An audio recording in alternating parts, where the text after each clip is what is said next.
on the Six Screens Telenetwork, earning the reputation of giving all the right ingredients, uninhibited, in exposing the hard, cold facts about the Watchtower Society.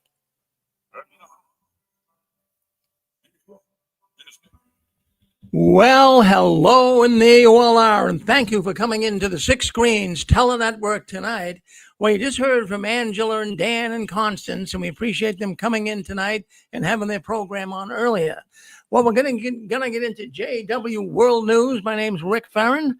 I'm coming to you from the apostate capital of the world. Of course, that's up here in Boston, Massachusetts, and we do have bragging rights, friends. We really, really do.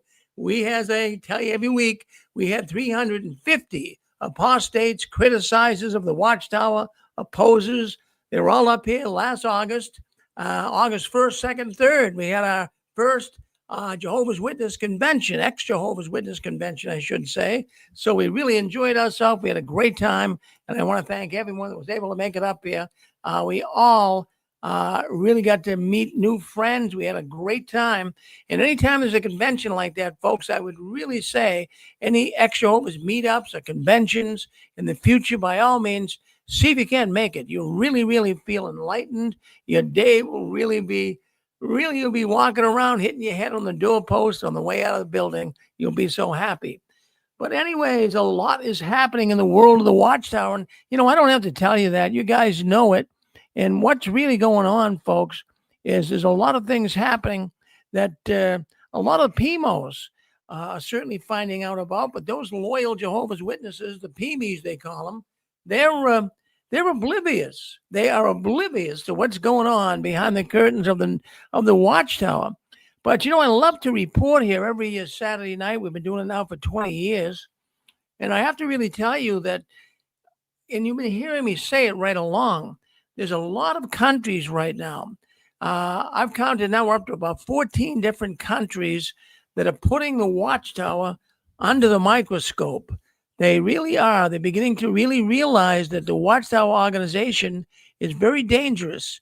And it's so good to be able to see other countries now coming down on the Watchtower and realizing that this organization has hurt so many people. And that's why these countries, including Canada right now, in fact, this week I found something very fascinating, and it really made me feel good that up in Canada, the Supreme Court of Canada is looking in to what Jehovah's Witnesses do as far as they're keeping records on people.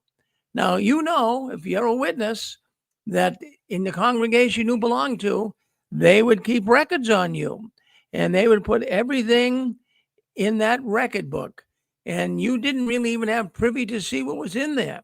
Do you really think that was fair? Do you think the Watchtower had the right to have you in their record book, and you can't even get a chance to get it or look at it? What in goodness name's sake were they writing about me or you? I mean, wouldn't you be concerned? So the Supreme Court of Canada, they're concerned, and they're looking into a request by two Jehovah's Witnesses that wanted their records. And this was just in the news this week. And all of a sudden, it really escalated into a big issue in Canada. So now it's going to the Supreme Court. Can the Watchtower really keep records on you and not give you those records if you want them? Well, some of the judges, some of the different officials in Canada say no. But the Watchtower, of course, they always try to claim religious rights. That's what they're doing here. They're saying it's their right to not have to disclose records concerning ex-members. Well, the Supreme Court, like I say, is not in total agreement with this. And so there is now a reason for this to go forward. And this could really mean monumental changes for the Watchtower all throughout Canada. And then see, the more the witnesses, the more the Watchtower is brought up in the news around the world, other nations are following suit. They're following suit. Remember Norway? I mean, Norway was really giving the Jehovah's Witness organization a lot of problems over their shunning and claiming that, you're going to be cut off from any money that we would give you based on the fact that you shun people when they leave the Watchtower. So other countries, Belgium, Sweden now, they're looking into Denmark, another one, Slovakia. They're looking into the fact that Jehovah's Witnesses are not adhering to the standards of those countries. You can't shun people and get money from the government. So, there's a lot of changes taking place, but Canada's problem here isn't right now concerning shunning. It's concerning the Watchtower keeping records on you. So two brothers up there, former Jehovah's Witnesses, went to the British Columbia's court and told them that they want their records, and Watchtower won't give it to them. So this was actually something that made the government in Canada look deeper into the witnesses. And the more they looked, the more they said, hey, you're going to have to give these people their records. It's their personal information. So this is a good thing. I'm thinking this could really escalate into other countries. It could come here to America. I know even right now over in the United Kingdom, they're looking into it. How much data can the Jehovah's Witnesses keep on people? I know up in the United Kingdom, out in the United Kingdom, they were concerned with, when you went house to house, how you would keep door-to-door records. You'd have your record slip, and you'd put your records, that householder was a woman. She took a Bible. She took some literature. Well, the United Kingdom is coming down big time on this, and the witnesses are starting to really have to, roll back a lot of their policies and procedures based on these countries now, putting them under the microscope. So, the U.S. government certainly should think about this as well. There's a lot of underage kids. Think about this. There are underage kids that go to the elders and they tell the elders about what's going on with them. And the elders hear all of these sexual misdeeds that are taking place in the congregation by their own fellow members, and they bury it, but they keep it in the records. So little Susie Zealous, she goes to the elders. She says, elders, Brother Johnson, he did this to me. Well, they'll take notes of it and put that all in little Susie's records, and nothing's ever reported. So they don't want these records to get out. So this is a big deal. So this is this is supposed to be a spirit-directed organization, right? I mean, that's what they say. They say the governing body is spirit-directed, spirit-anointed, and spirit-directed. Well, yeah, they're spirit-directed, and the governing body is directing the elders to keep these secrets in the congregation. Don't give these records out. So this is going to create unbelievable chaos in the witness world, at least in Canada right now. What would they do? I wonder how they would make changes. They want to spy on you. They want to know everything you're doing. Any little sin that you committed is probably on those records. Anything you did that upset an elder is on those records, and yet they won't give them to you. So no, you should have the right to those records. You should know what's on those records. Now, the one thing I know about the Watchtower, they're very sly, right? You know it. I know it. They'll try all kinds of devious things. So I'm just thinking out loud here, some of the things they might do. So Canada comes down and says, hey, listen, you cannot keep records like this on people. At least you have to share it. If you're going to keep it, you have to share these records. You have to let them know what's in their records, what's in their files. So I'm just thinking the Watchtower, they might make an attempt to circumvent their rules. They might say, okay, brothers, we can't keep records, but, maybe we can circumvent it. Maybe we can just speak about it orally. Well, we know little Susie had her problems, and we know Brother Faith had his problems. And, we'll just keep talking about it so that we have it down pat. And they might do it verbally, or when it comes time to get the records. Suppose you're a publisher up in Canada, and the Supreme Court now says, hey, look, you're entitled to get the records. So you go to the congregation and say, I want my records, Brother Elder. I mean, they could come up with a story. They could say, well, I remember in school, I remember some stupid stories where the kids didn't do their homework. Well, the dog ate my homework. I mean, will the Watchtower pull something like that?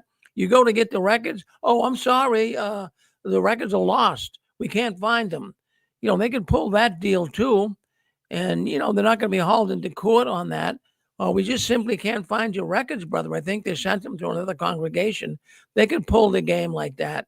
So I just wanted to bring that up. And because it always makes my heart glad when I see the Watchtower being investigated by countries. It's one thing for all of us activists to speak up and talk against the Watchtower and bring out various points that we're aware of, but it's another thing when the countries get involved. Did you want to say something? You're on with us. Go ahead. Yeah, Mr. Fern. Yeah. Take the other caller first, please. All right, go ahead. I think we got Donald on it. That you, Donald? Rick, I was just thinking if they decide to change that, one of the things they could do is Watchtower may charge people for those records, because sometimes companies, I know hospitals will sometimes charge you for your records. They'll cost you, have you pay money for them. So I wouldn't be surprised if Watchtower says, okay, we'll give you your records, but you got to pay us so much money and we'll give them to you. That's what I think they could do. If that's what they wanted to do, they could do that. Well, I never thought of that, Donald, but I'll tell you something. You got me thinking here now. You got my brain moving a million miles an hour. What I'm thinking, too, is you're absolutely right. I've got medical records from my wife and for family members. And you go into the hospital, and as long as you have permission from the person who wants the records, they'll give them to you. But you pay for them. In many instances, you pay for them.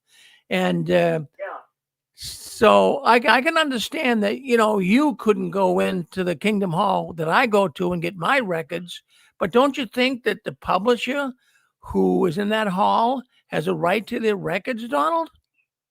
Yes, they do. Everybody has the right to their records because that's already, I think that's the law already. I believe that you're allowed to get your records.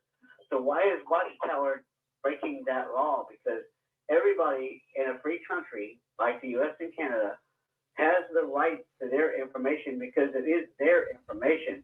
Watchtower does not have the right to keep that private. They have to give that to people. So, with Watchtower claiming, oh, we obey the authorities. Oh, we do. No, they don't. They don't. They break the law. That's what they do. Well, Donald, the Watchtower is above the law. They're above the law. They're not. Jehovah's on our side. The devil's on the side of the governments. But I'll tell you what, it's so refreshing to see these governments coming down. And what it is, though, I'll tell you a reason why they don't give those records out. Those records contain some pretty nasty stuff. Really. Oh, yeah. Really. Think about this. Yeah. Pedophile case. If those records got released, Watchtower would be in a lot of hot water. Oh, yeah. And not only that, other things too. Maybe there's some murders that took place, that a brother was aware of. Maybe there was, some people that stole things, or maybe there's whatever it would be. It'd be unfair. I don't know what. I guess other religions keep records on you to some degree, but I don't think like the Watchtower. Geez, why would you want? Well, why would you want to keep records on every little misdeed a person would make? Hey, we all make misdeeds. Do I want that in writing? Absolutely not. But And all that is in writing. And they write that down. When you have your disfellowshipping meeting, they write all that down. They file that stuff away, and all that's on record. So yeah, they don't want to release that stuff because basically what they're doing, they're writing down, they're keeping track of every sin you commit. And where God says, if you confess your sins to me, I'll forgive you instantly. But they don't forgive. Watchtower doesn't forgive. They don't forgive instantly. So your sins are permanently written down. Yeah, well, Donald, I'll tell you what. I'll give God the right to keep records on me, but I don't think the Watchtower has rights to keep records on me. And why would they want to do it? My goodness sake, don't you think life is hard enough, Donald? Geez, with all of the big issues people are faced with in this world, whether it be health issues, financial issues, relationship issues, the Watchtower has to have you worry about the records they might be keeping on you. What a bad organization. Think about this. You remember the book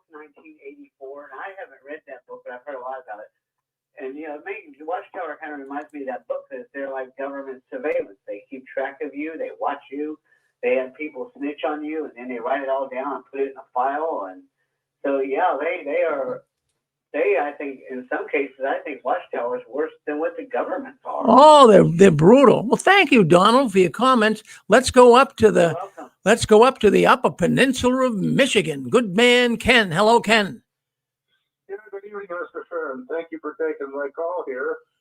I guess we already know that, and I was going to comment on that too, that the Watchtower Society here in the U.S. already keeps records on their members, and they say that those records are never released, that they're confidential, and they don't release them, period.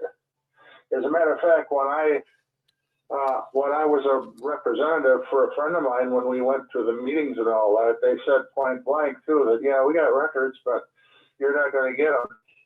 I kind of used that against them. I says, okay, they say they got records, but they're not going to release them. So as far as I'm concerned, they don't have no records. And that's, for one thing. But here in the United States, I know that on Michigan, the Freedom of Information Act, you're entitled to at least one free copy if you're indigent. And the first $20 is always free under the Freedom of Information Act here in Michigan. Under some circumstances, it might be free, period. But that would be something that you'd have to, determine on a case by case basis here. But yeah, they claim they have records, and I know that they got some records on me because I've got information that they do have records on myself and everything like that.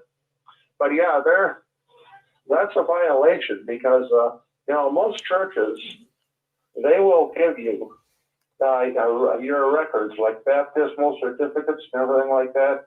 Watchtower Society does not. So, well, whatever it's worth and all that. So we hope that they crack down if they're keeping records and so forth in secret, and they're hiding pedophiles, and there's evidence of pedophilia on some of these records. We hope that they can be subpoenaed. We hope that an end can be put to the secrecy. Well, Ken, that's a very, very good narrative you just gave. You hit it right on, and we're hoping the Watchtower can put an end to the secrecy is right. In fact, what it got me thinking about is my good friend Dick Borgie. A few years back, the Kingdom Hall he used to go to in Drake, Massachusetts, it was taken over by another church. It was an Anglican church of some type. I'm not sure, man. I don't think it was totally Anglican, but it was an African church of some type. But to make the long story short, well, what happened is I got word that the Kingdom Hall sold it to this church. So I contacted the man called me who went to the congregation. He says, Rick, get down there because the elders left their file cabinet with all of their records in it. So and I was willing to pay top dollar for that file cabinet. So Dick Boyd, my friend and I, Dick, we went to the Kingdom Hall numerous times trying to find somebody there so we could actually offer them money for the file cabinet. Do you realize, I could hardly wait to see what was going on because I knew they had a lot of trouble in that congregation. But when we got there, it was too late. They threw the cabinet out. So we missed out on the records. I would have loved to have those records and read them here on the 6 screens. Of course, I wouldn't use the people's names. I wouldn't do that. I wouldn't go that low, right? I wouldn't. But I would let the people know on the 6 screens what was in that file cabinet. Well, thank you, Don. And anyone else have a thought on this? Yes. Rick? Yeah. Hey, this is Stephen. I just wanted to make an observation. When I was still a witness, a little bit before I woke up, that was the last congregation merge. It was actually my first congregation merge, but I heard about them. And there was all this whoop-de-doo about how they were going to be merging low attendance congregations to try to fill up some congregations. But what came out of it was really interesting. Majority of the witnesses, they had to fill out all kinds of documentation the elders did, especially the secretary. And what came out is that I heard this directly from the elders, and then I kind of heard it through the grapevine. most of the witnesses did not remember their baptismal dates. And so what would happen is, as the elders were talking to Bethel, when you call Bethel, you have to tell them who you are, your full name, what congregation, baptismal date. They have all this information they take from you. They won't tell you who you're talking to, but you have to give them all that. And then what began to happen is this is all over the United States.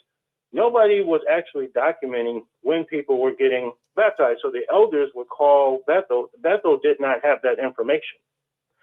And then it came out as a result of that they really don't even know how many witnesses and how many congregations they had. They realized all of this stuff really wasn't being tracked and it wasn't accurate. They just had no idea. So what started happening was they just started assigning dates of baptism to people. So you would tell them, well, do you remember what year it was? Yes, I remember what year. Well, do you remember what time of year it was? Yes. Well, was it at a circuit or a district? And you tell them, and then they would go and they'd look on a list that Watchtower provided. They would say, well, it could either be this date, or that date. Pick one. And then you'd pick one, they'd fill out a card, and then that's how they did their reassignment of people. So the point that I'm making is, I don't know how organized with respect to record keeping Watchtower really is. Because as I said, that came out that they had no idea all the publishers they had, how many congregations they had, and when people's baptisms were. That stuff was not being tracked in Bethel, and the local elders didn't have it, and they just had to basically make up the date. So that's something to keep in mind too. I don't know how organized they really are. Well, thank you for sharing that with us. You know, there's so many people. In fact, there's one elder that I can remember when I was going to the congregation here in Wilmington, Massachusetts, and the elder would always say, "Hey, Rick, don't you think Jehovah's organization is well organized?" He always would say that. It's well organized. Well, thank you for sharing that, Stephen, because it's not as well organized as people would think. It's really not. As a matter of fact, right now, it's disorganized. It really is. The Watchtower organization is so disorganized, they can't tell their rear end from their elbow. Seriously. I mean, the way they're handling these crises that they're now confronted with is like immature. It's not proper the way they're handling this.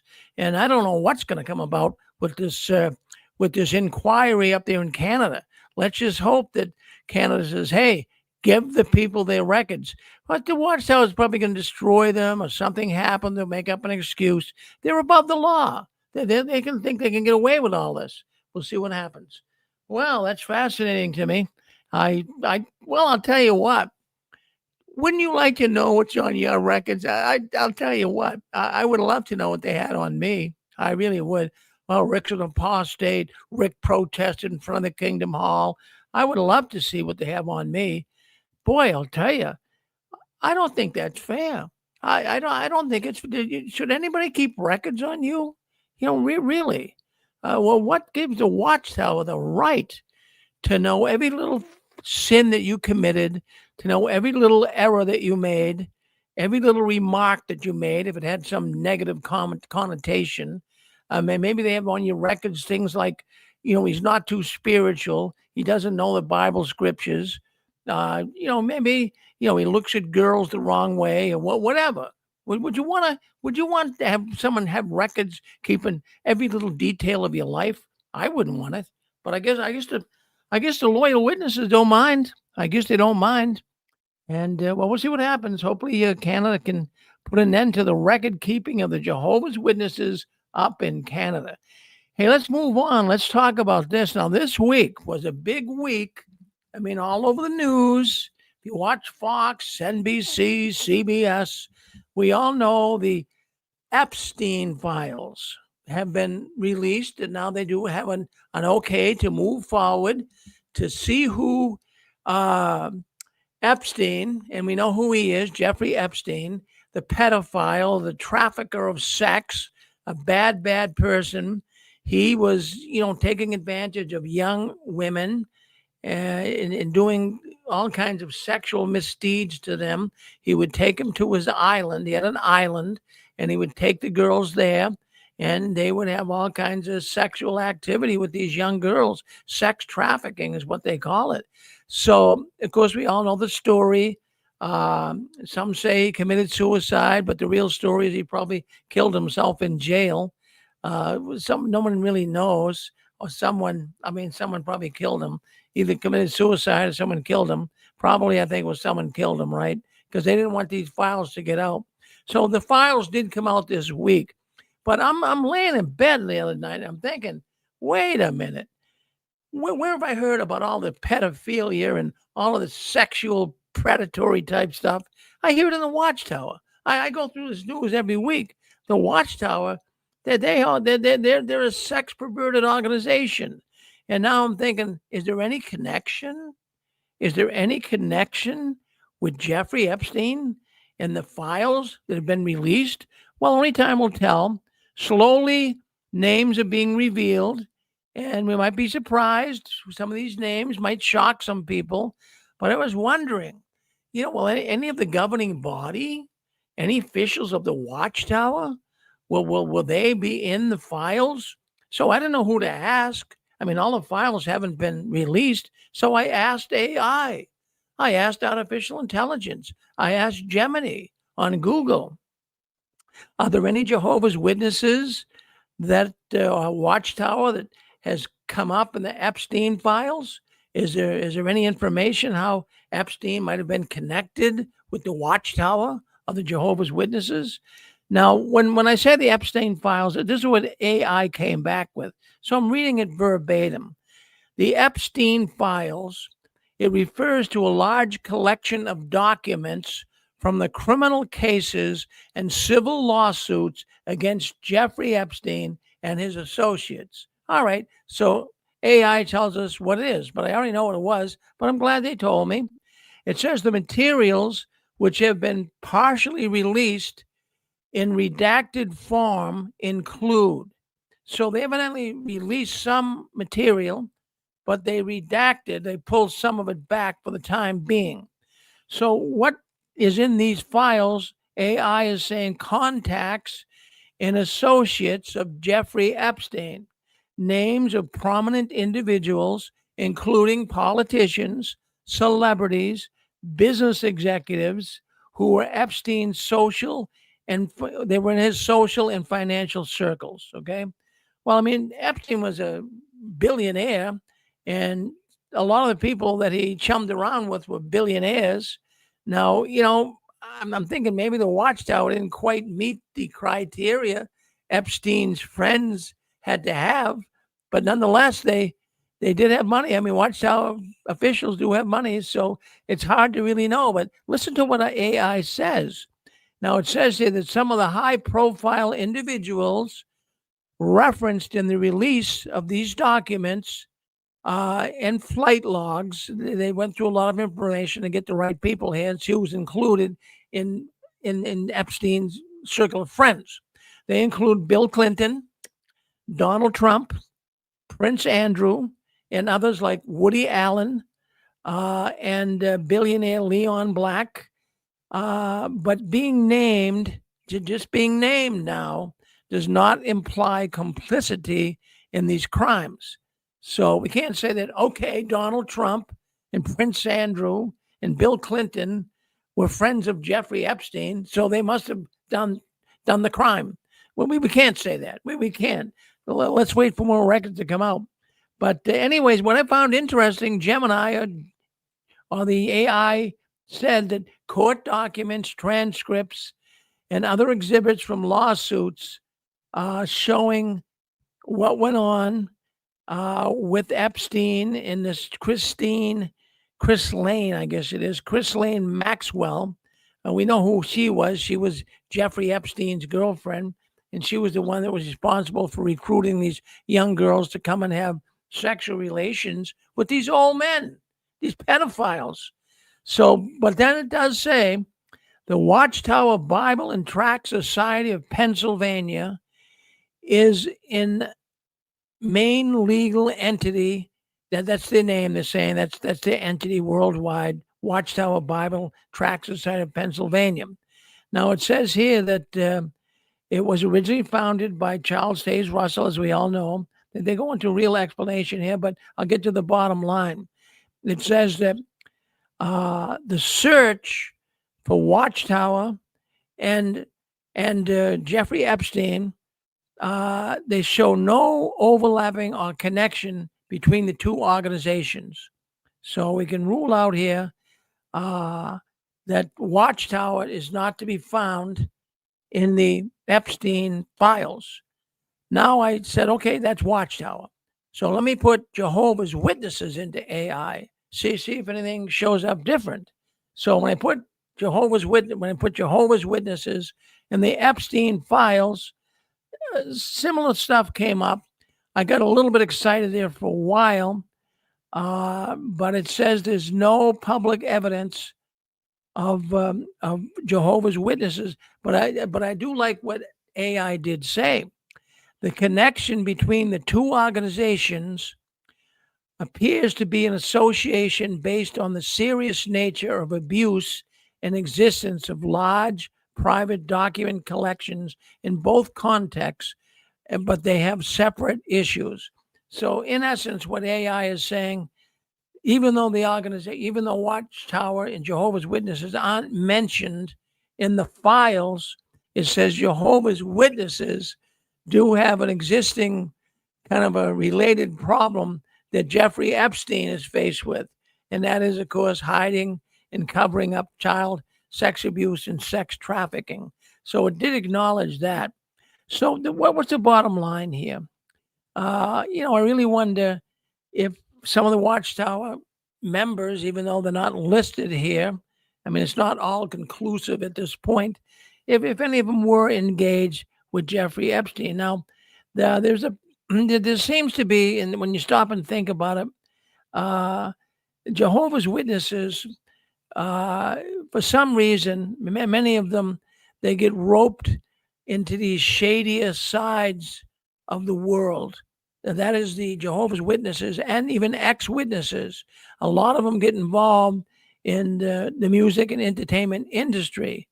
And we know that when you get into that, I'm not saying that that's all bad, but when you get into that type of a climate, all of a sudden things happen that normally wouldn't happen. Well, look at Michael Jackson, for example, okay? I mean, he was a shady character, right? He got roped in by the entertainment world and father taking him to strip clubs. And before you know it, he was even accused of pedophilia himself. And then you got Prince, okay, that everybody knows that he was on drugs, and really it was a difficult situation. He was a Jehovah's Witness too at one time. And then I started trying to look up names, any connections with some of these big names in Epstein. Now, the only name that was casually mentioned, and she's a Jehovah's Witness even at this point, is Serena Williams. Now, she was casually mentioned. I tried to do a little more digging. Serena Williams, the tennis star, right? You know who she is. Well, she was casually mentioned in some of the emails that was in these files that Epstein had. Now, that doesn't mean that she was involved in any, bad behavior. It was mentioned. So I can't tell you Serena was involved. So what I'm thinking, even if the witnesses, even if a loyal Jehovah's Witness found out the Watchtower was named and mentioned and was involved with Jeffrey Epstein, I think it would just go right over their head. I don't think it'd be terrifying to them at all. They'd just say, well, we have imperfect men in the organization. So I don't know what I was trying to do here. I mean, I'm just trying to satisfy my own curiosity. But then I'm thinking, okay, so I don't see any connection with Watchtower, Jehovah's Witnesses. I do have a little connection I'll share with you as we go along. But, I got thinking too today as I'm doing the news, I don't think the governing body really needed Epstein. I mean, why do they need Epstein? I mean, they had their own island. Yeah, they do. Now, how do I know that? Well, Epstein had his island. I forget where it was. I think it was somewhere in the South Pacific. But he had his island where he took these young girls and all kinds of sexual misconduct with them. Now, you might have known Sister Willow. She's been on our program. She had her own program on the 6 Screens up until about 2 months ago. It was called Justice for All. Now, Sister Willow was the name she went by, and she was trafficked, and she admitted it right on the 6 screens that she was trafficked as a young girl and was brought to an island. Now, it wasn't Epstein's island, but it was the Watchtower's island. It was an island called Deer Island, and I believe it was off of New York, New Jersey, somewhere out there. And she was trafficked in the Watchtower, and she actually came right on and talked about it when she was a young girl, how she was actually taken to this island and she had sexual misconduct happen to her. So that's a known fact. I mean, we all know Sister Willow, and she was brave enough to come on and talk about it. But okay, so did I come up with any connection at all? I'm trying to put pieces of the puzzle together. Is there anything in the Epstein files that shows a connection to Epstein and the Jehovah's Witnesses? Could I just find anything? Well, I kept digging, and the name Sarah Kellen Vickers. That's Sarah Kellen Vickers. Yeah. She's a former personal assistant of Jeffrey Epstein. Well, you say, well, who was Sarah Keller Vickens? Well, this particular girl was raised a Jehovah's Witness, and she had a direct hand in the trafficking and of the girls coming into Epstein and coming to his island. Now, this is a fact. I'm not just blowing wind here. She is the daughter of a Pee Jehovah's Witness. Well, he died just recently. Sarah was raised as a Jehovah's Witness in North Carolina. Well, let me put her picture up here because I want to do this. This is a known fact, friends. Just let me get her picture up here. I want you to see her picture. So this would be Sarah, and this is her. She was raised as one of Jehovah's Witnesses. Just got to get to my media here. It's down the bottom. Let me just get it here. And this is her picture right here. Now, that's her. Now, look at that woman right there. That's Chrisleen. That's Epstein's girlfriend to the left on that picture. To the right is Sarah, the girl with the bob haircut, right? That young girl, that is Sarah Vickens. Now, she was raised as one of Jehovah's Witnesses. And here she is, a good friend of Chrisleen. That's, of course, Jeffrey's girlfriend. Now, so there's a connection there, right? Now, but the thing was, Sarah was disfellowship, not for being involved, I don't think, with Epstein, but she was disfellowship. Let me tell you a little more of the story. Let me tell you a little more. I know. I want to thank. I am not going to name any names here, but I want to thank the person who gave me this information, concerning Sarah. And as a matter of fact, he went to her congregation. He was a little younger than her, but he actually went to her congregation, and he can remember her. She was quite a bit older at the time, but he had something to say about her. Before she was even out of her teenage years, Sarah was disfellowshipped. Yes, she was. And when you get disfellowship, we know what happens in the Jehovah's Witness world.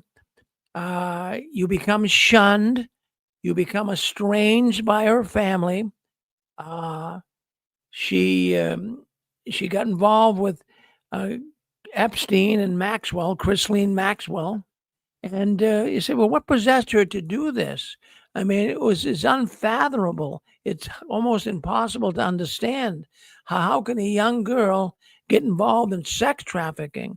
Now, at the time, she was not one of Jehovah's Witnesses. I want to make that clear. But she was raised as a devout Jehovah's Witness. And when I say devout, at least her father was devout, according to the information I got here at the 6 screens. So her family failed her when she got disfellowshipped. Her family failed her. She was still a relatively young girl. And we know that shunning destroys lives. It really does. Your life would be destroyed when you shun. So my gut feeling, I'm just sitting here and I have a gut feeling. And what it's showing me here, if she could have got real support from her parents and her siblings and the members of the congregation, she might not have been turned into the girl that she was, involved with Epstein and Christine Maxwell. Did you want to say something? Go ahead. You're on with me. Okay, maybe not. I got a lot of people coming into the call here tonight. So, anyways, let's go back. Now, her father, that is Sarah's father, was one of Jehovah's Witnesses, a very staunch, devout witness. Did someone want to say something? Go ahead, you're on with us. All right, I'm gonna have to mute you. All right.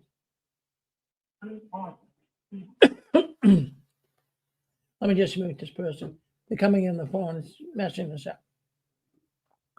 So, anyways, Tom was the father. He's the Jehovah's Witness, and he never really talked about Sarah. Once she got involved with Epstein. In fact, if anything, what I was told by this person that gave me the information is that Tom actually died not too long after he found out that Sarah was involved with Epstein. If you'd like to come in, come on in. Did you want to say something? I'm muting you. If you unmute yourself again, I'm going to kick you off. So I'm muting you. Don't unmute yourself again. All right. If they do, I'm going to have to ban them. All right. So anyways, what I want to say here is there's a connection. But if I can't say that, there's a Jehovah's Witness connection, just because Sarah was one of Jehovah's Witnesses doesn't necessarily mean that they're totally connected. But it did come up in my search. So, but I'll tell you, see what happens. How do these young girls get involved in sex trafficking and becoming involved with Epstein and some of this perverted stuff that takes place? A lot of it takes place because of the shunning practices of the Watchtower.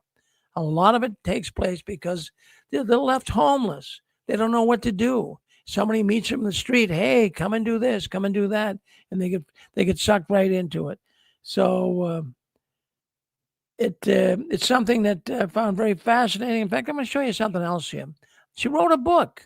There's actually a book out about this. Let me get to that book right here, right now. Let's take a look. This is the name of the book. There it is, Sarah's Story. There it is. So, if you want to get more reading, get that. I believe it's available on Amazon, but you can check that book out. So that's the connection I found. I was hoping I could have found a governing body. Boy, I'll tell you what, if on that list, Jeffrey Jackson or David Spleen or Garrett Loesch's name popped up, I would be doing a happy dance out of my driveway.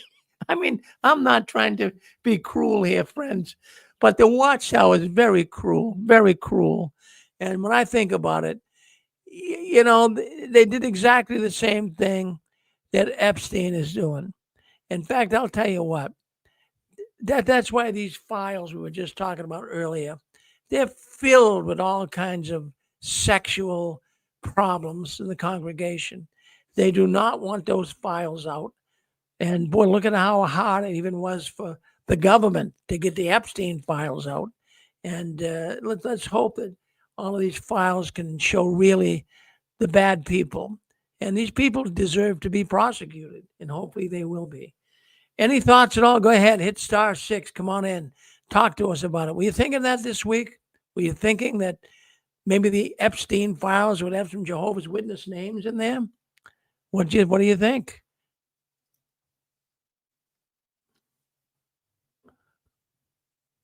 Let me get in here for a second. Let me check something. All right. Well, let's move on. Let's move on. Let's talk about some other stuff. Yeah. Yeah, I was just going to say, I just wonder how long the people will stay in denial. I just wonder, like the people in the organization, when I meet them and I talk to them about things that are true, like about Tony Morris saying he wished we were dead, or, these things about pedophiles, they frown. I've talked to witnesses recently, and they frown like I'm saying something wrong, and what I'm telling them is the truth. I'm not telling them apostate stuff. I'm telling them the truth. But I just wonder, how long is it going to take for them? How long are they going to continue to deny reality? Because, I looked up that thing when you were talking about Epstein online, and it says, although they didn't say there's anything that's come up yet, they said there is well-documented information on pedophilia and elders' negligence in the congregation and hiding files and deleting files. That's on AI. And so anybody can find that. So it's shocking to me that the witnesses, and it pisses me off. I don't know why it does, but it pisses me off that they don't want truth. And here they got a lying governing body, deceitful governing body, hateful governing body, horrible slave masters, and yet they deny this truth that's just coming out everywhere. It's coming out of every crack. It says darkness will be brought to light, and they're being brought into the light. But I look at these witnesses, and now my attitude is, shame on you. Shame on you. I don't want to be your friend. I know you can talk to me now. I know you can say, we love you, Dan. I don't need you to love me. I don't want pedophile hiders to love me. I don't want brainwashed, toxic people to be in my life. And I don't mean that as a judgment, but I'm like, if you refuse to wake up and you deny reality, I don't want to associate with you. To me, you're bad association. I mean, is that weird? But it's weird. That's what I feel. Well, I tell you, that's a good feeling. I mean, I get the same feeling too. That it's funny that a lot of us people have been out for a while. I really am getting that feeling that do I even want to? I don't even care if they shun me. I don't really want them as friends either.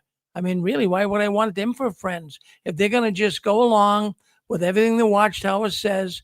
And wouldn't you have, especially with AI right now, wouldn't anybody have the curiosity to at least punch into Gemini, punch into Copilot, punch into one of these chat GPTs and find out about the witnesses? It's all right there. And that's everything that's all over the net about them. I couldn't get enough of it when I was leaving the Watchtower. And I'm sure that's why there's so many PMOs today, too. They're finding out, Dan. They really are. Yeah, and I'm surprised they look at me. It was weird because we met some friends. I might have said that on the last show, but I met some friends, and I told Angela, one day I'm going to see those people, and there they were, and we saw them, and they're giving us hugs and bringing us up to their house. But when I mentioned anything about Watchtower, I know there's a name for that condition. What do they call that? I don't know if it's cognitive dissonance, but it's a condition where they deny reality. And whenever I said anything, well, here's why I left. I told them I left because of the generation prophecy and stuff. They just had this stupid grin. I hate to say it like that, Rick, but it was a stupid grin. And I'm like, Dan, that's in the past, Dan. Oh, Dan, no, kiss my ass. I lived my life for these people. I gave my life for that shit. I passed out Watchtowers. I gave the Revelation book. I said 70 or 80 years that the world's going to end. Don't tell me to smile and eat shit. I'm not going to do it. I'm not in denial. I'm not a freak like you people. I mean, I really hurt. Like, how dare you look at me with that? You're just a child, Dan. Oh, my God, you're hurt by this. Yeah, I'm hurt by bullshit. My parents died in this stuff. I mean, my mom died saying Jehovah's going to kill me and your false prophecies. And you tell me to ignore it? You tell me just to, close my eyes? And they have this thing like I'm a baby. Oh, Danny, you're hurt, Danny. Oh, yeah, and I'm like, you people are lost. You people are dead asleep and you don't want to wake up. And I told Angie, I said, yeah, they love me all right. I don't want anything to do with them. Hey, God bless you. I know you're brainwashed, but I'm sorry, I don't hang out with people like you. Oh, Dan, I'll tell you, you got my mind thinking here.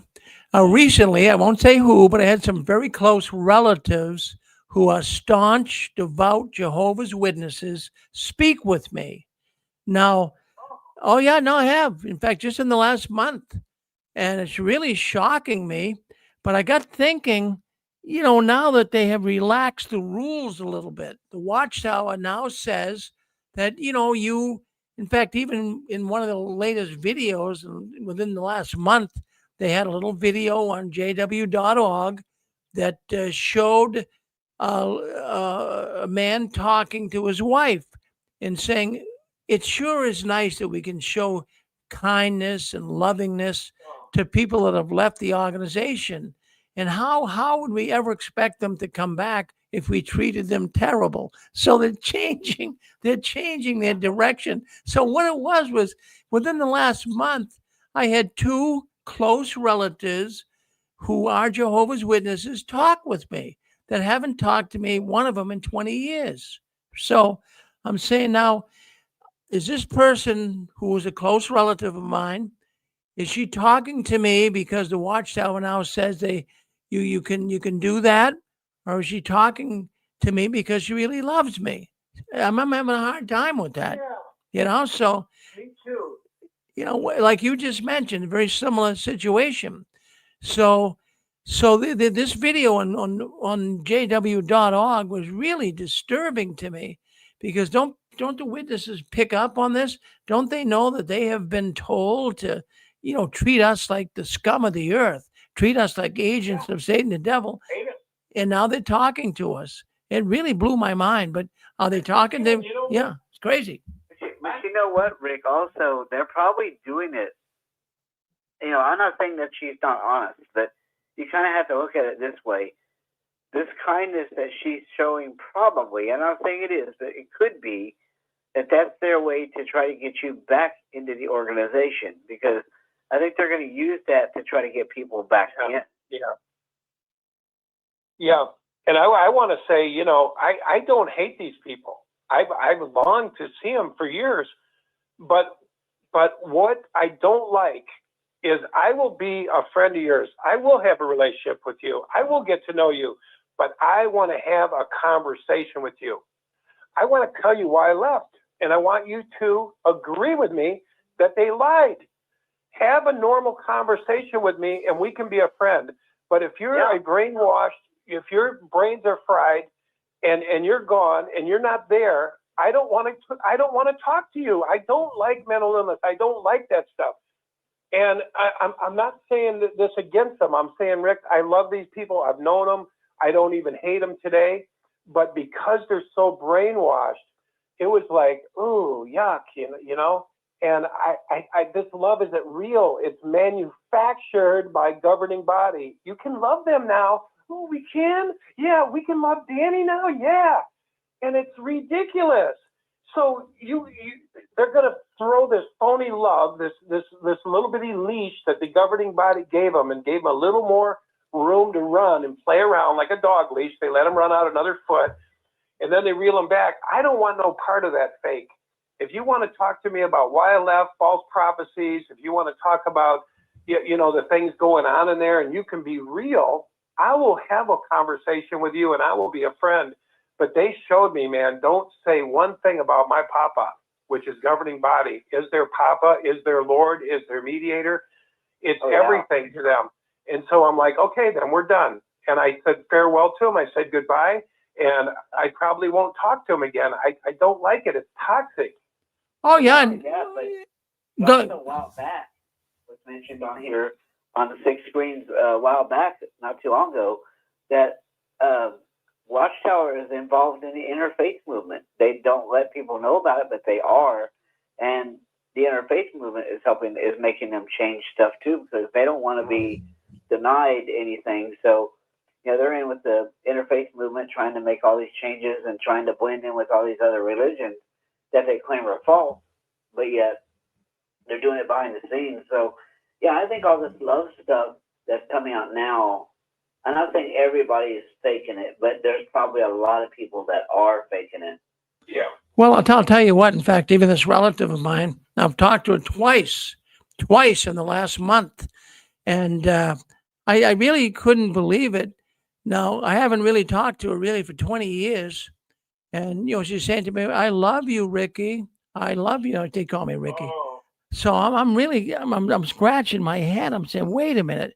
You haven't talked to me for 20 years. How can you love me? I mean, jeez. I mean, you can tell it doesn't, but it sounded sincere, but boy, I'll tell you, my brain had a hard time connecting sincerity toward it. And the first thing that jumped I in would my ask her. yeah. Ask her. I said, she was talking to me. If she were, if she was, even though she's not really my relative, if I were a JW or if I was an ex-JW, I would ask her and say, "Are you telling me this because now the governing body says you can't? Are you talking to me because you really want to talk to me?" Oh yeah, Donald. Next time she'll talk to me again. I know she will, and I'm going to ask her that. I'm going to say, really, I'm confused on this. I really, really am. I mean, if you really loved me, I think you would have kind of overlooked the just fellowshipping rules and talked to me for the last 20 years. But I mean, now that they're saying you can talk, but I'll tell you, there's a lot of witnesses and ex-witnesses are going to be very confused over this. In fact, even one of the segments we're going to talk about even here tonight is, changing it from disfellowship to remove. We're going to get into that in a little bit. They no longer refer to it as disfellowship. And now they're talking, Yeah. and now, in fact, I'll tell you what, and the elders are enforcing this. The elders and anyone that's still calling it disfellowship, they're being really scolded. They're told, don't use that term. You don't use it anymore. They're being removed. Yeah. You know something, Rick? My uncle that I was talking to for 3 hours at a time, I was sending him tapes of, the governing body and all the different things. And he said, yeah, you and that apostate information. And I said, it's not apostate information. It's truth. It's your fucking governing body. Excuse me. Just saying, this is what this guy said. This is what they're doing. This isn't apostate stuff. Quit calling me an apostate. And anyway, in the end, Rick, he offered me everything. I will buy you a house. I will find you a house here in Georgia for $150,000 cash. I will find you that. I will do this for you. I will do that for you. And he went on. And finally, I don't know, what did I say? I said something. But I was like, what do you want from me? And he says, I want you back in the organization. He just told me, just like that. And I'm not coming back. And I'm not coming back. And I'm not coming back. And I said, I don't live like that anymore. I don't care about the end. I don't care about trying to get to paradise. I don't live like that anymore. And he almost cried. And he said, I don't know what's wrong with you. He said, I can't reach you. I can't reach you. And I just said, my world just got a lot bigger than the Jehovah's Witnesses. But, it's sad, Rick, because I still love him. And he's brainwashed, but he won't listen to a thing I say. But here's the reality for him. His dad is the one who died and said, Jehovah, the organization screwed us over. And he's now 81 years old, and he's going to be in the same place as his father because they want this end to come in their time.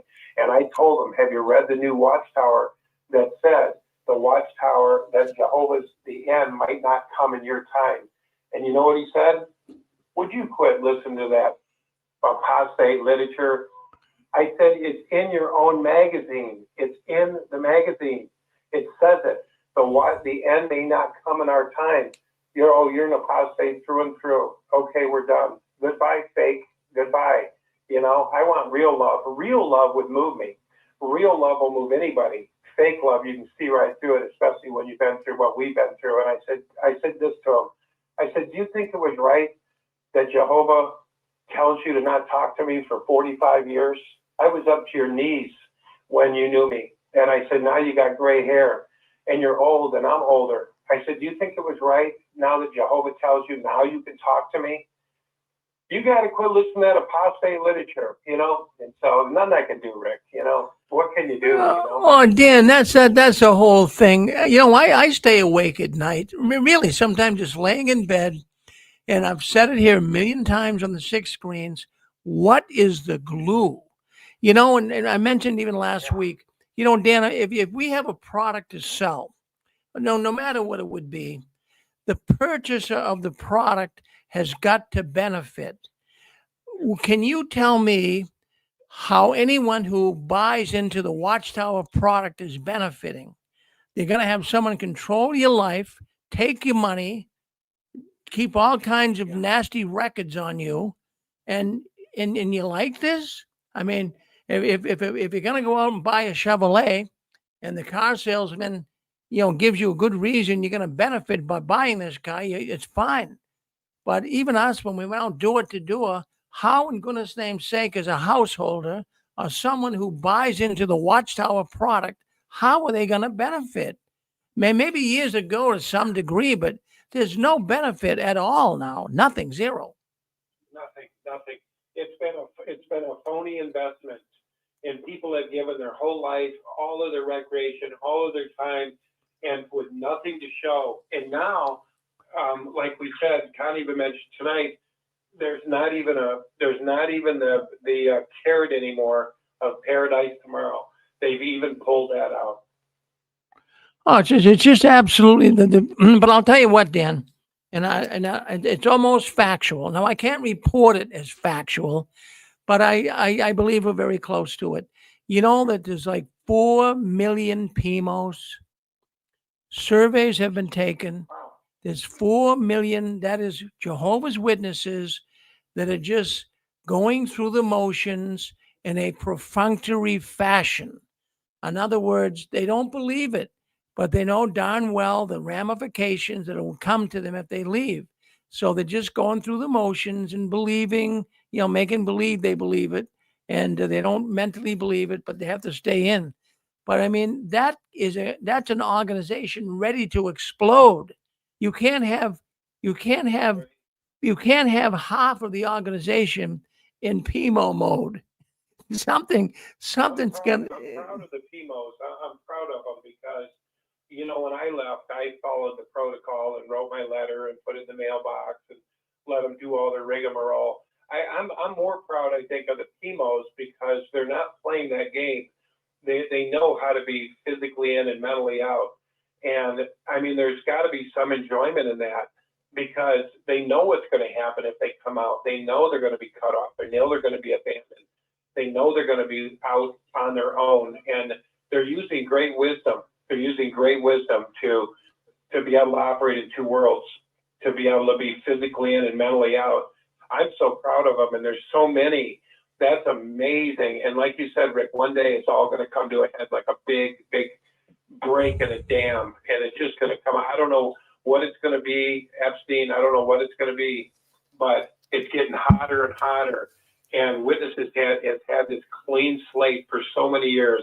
They look so pretty and so good and building Kingdom Halls in 2 days and all of this stuff. And now they're being exposed and they don't know what to do, Well, I'll tell you, they're Hi, hi, how you doing? Who is this?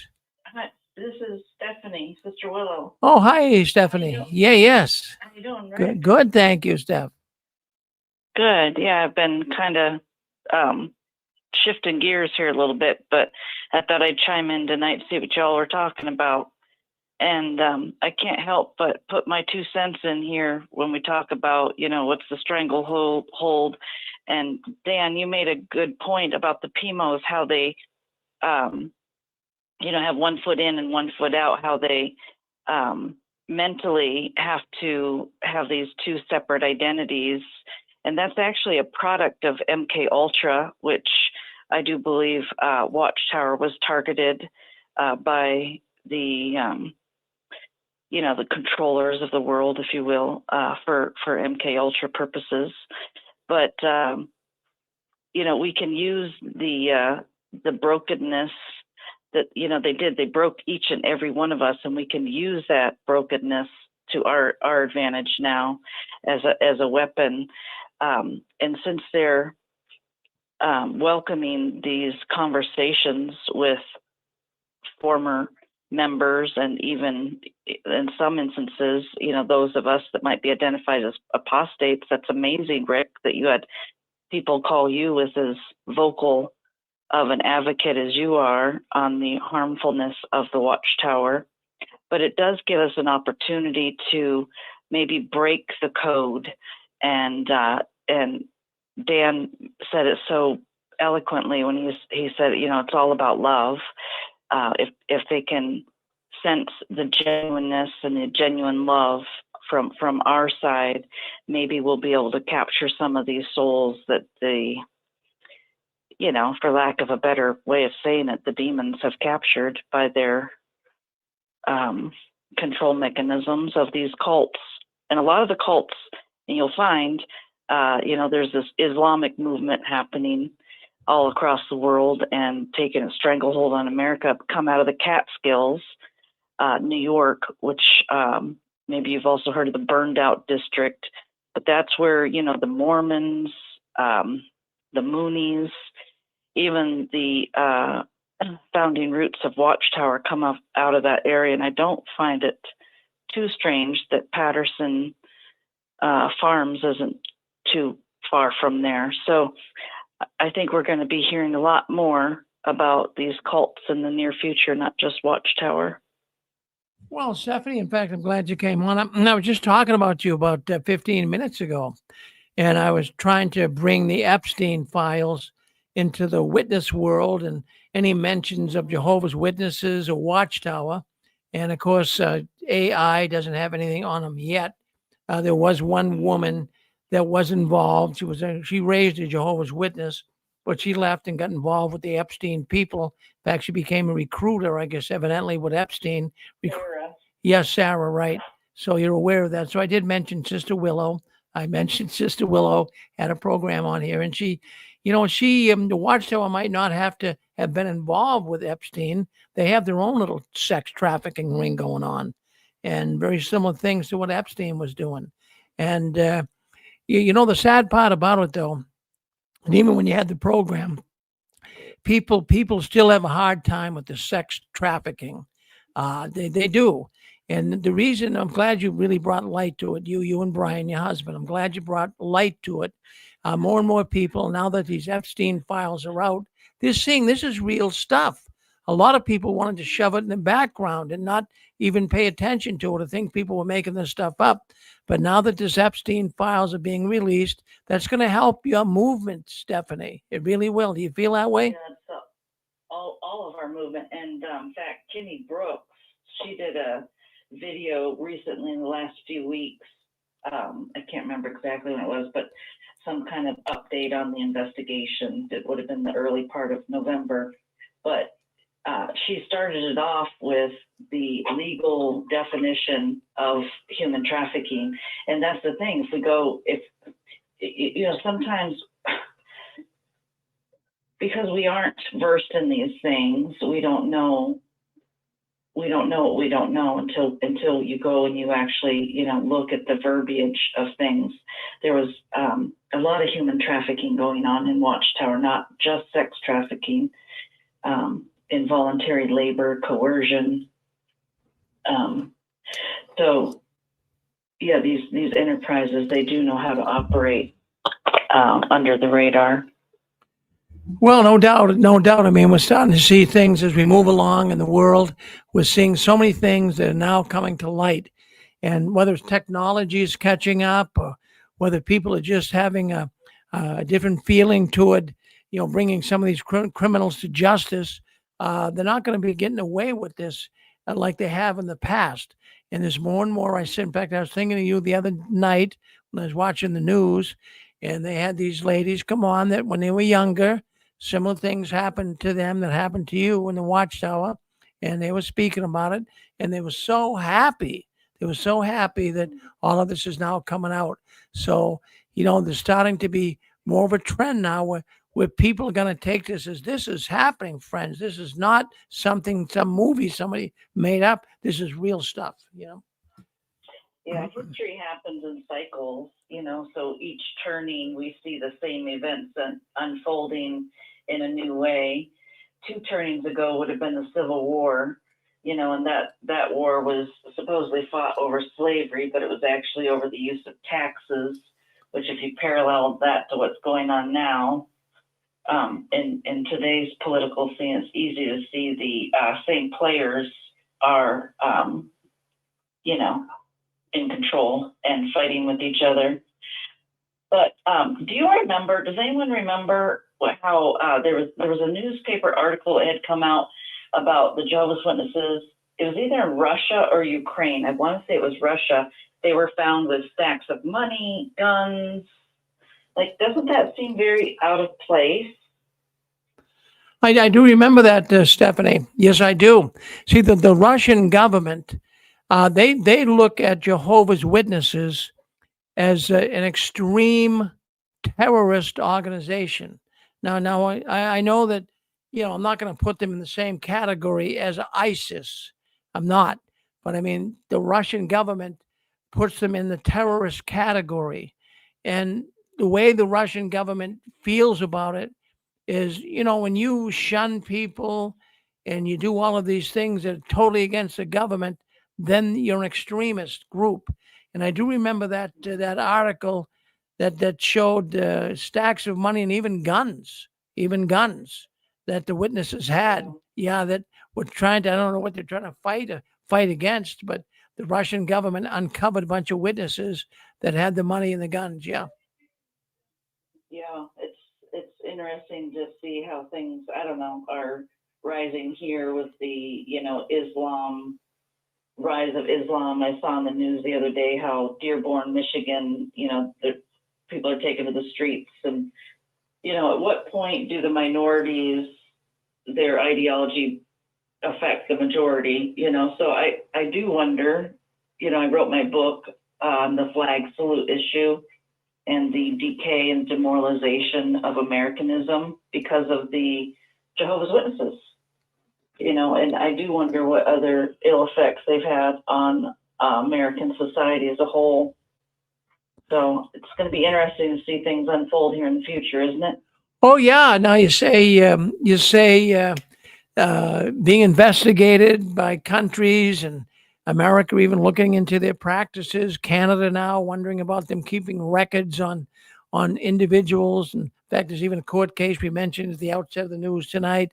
A court case going on up in British Columbia where two brothers wanted to get their records. They disassociated and they wanted their records from the Kingdom Hall, and the elders wouldn't give it to them. It's going to the Supreme Court. Yeah. So what you've got here now, yeah, you've got things happening. Countries are really starting to take a second look at the witnesses. They're putting them under the microscope, and there is a feeling. I do feel, as much as sometimes I think that the world's changing too fast, but I do feel that there is more of a sense of human rights than ever before, at least in my lifetime.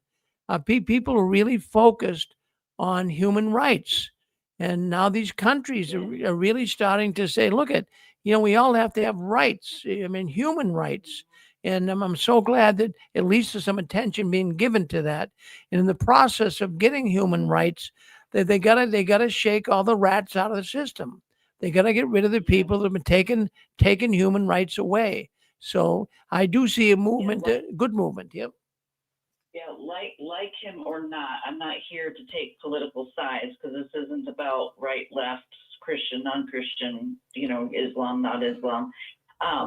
Donald Trump wrote an executive order in his first presidency that still is in existence today on human rights, that organizations and corporations that knowingly abuse the human rights, that all their assets will be seized.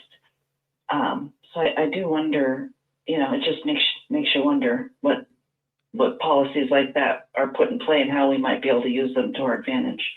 Yeah, it's something that, a person might say, come on, Rick and Stephanie. I mean, the witnesses aren't that bad. Well, they are. It might be easy for someone on the outside to say, hey, Rick, they're just a religion, cut them some slack. And I get that a lot. But, I can't cut these guys any slack. I don't have a soft spot from the top of my head to the bottom of my feet for this organization. All of the harm they have caused, all of the harm, and yet they just walk around so pious and like they're God's only truth on the planet. That this has got to be looked into. And starting this program 20 years ago, I really thought it was a losing proposition. We weren't getting any points on the scoreboard at all. I'm saying, my goodness gracious, these guys are getting away with murder. But I'll tell you, I'd say the last 3 or 4 years, since these governments, Norway, Belgium, Slovakia, Denmark, Sweden, Japan, all these countries now are coming down, Canada now coming down on the witnesses, this is really like the cavalry is showing up. They're going to help us fight stuff, you know? Yeah, and I think because these cults are founded in America, Mormonism, you know, James Buchanan labeled the Mormons domestic terrorists during the time of the Civil War. You know, we're living in a parallel time, so that's why history is important. So, and then you have Putin labeling the Jehovah's Witnesses domestic terrorists as well. You know, my own experience, you know, you think terrorists, you think Al Qaeda, you think ISIS, right? But my own experience, you know, my first cardiac experience, heart attack, whatever you want to call it, occurred when I was 11 years old because of failed policies of the Watchtower. I know if that isn't a pure sign of terror, then being a terrorist organization, I don't know what is, right? Boy, that's terrible. You know, but I think too, Stephanie, you know, I'm 78 years old, and, you know, I was one of Jehovah's Witnesses for 50 years of my life. And when I think about it today, for an organization to take your family away simply based on the fact that, you know, you don't want to belong to that organization anymore, that's a pretty evil thing. In the world we live in, family is everything, and friends are everything. That's really, Isolation's the worst. yeah, every Type of punishment. That's why there's solitary confinement. yeah, It's the worst and of the worst. and everything else, every, God bless every single one of the shunned. oh yeah, no, it's really having family. You know, everything else comes and goes in life. Everything else comes and goes, but you know, you need your friends, you need your family, and to have just to be able to pick a phone up and call your sister or your brother or your mother or father. Even my mother, she went to a grave not even talking to her only son. I'm not complaining. I'm just explaining.